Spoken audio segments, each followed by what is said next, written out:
vás donutilo dělat divadlo? Pan Šedivý. Je to zábava. Dobrý den, já jsem sluha Josif Vulkanovič, původem ze Srbska. Proč nejsou v souboru ženy? Jsou strašně panovační. Žádná pěkná nepřišla na konkurs. Dobré odpoledne, tatínku. Dobrý den, pane Správček. Vy blázen? Víte, kolik jsem na to mohl vydělat? Váš oblíbený herec? Bartovecký. Brad Pitt. Já nejsem tovární syn, takže to byl malinko problém. Děláte to kvůli ženám? Samozřejmě. Jasně. Je o vás větší zájem? Ne. Vůbec.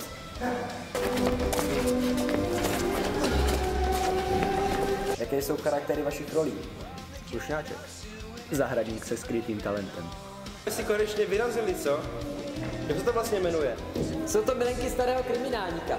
A už by si to měl pamatovat. Byli jsme na tom spolu předevčírem. Jaký je charakter vaší role?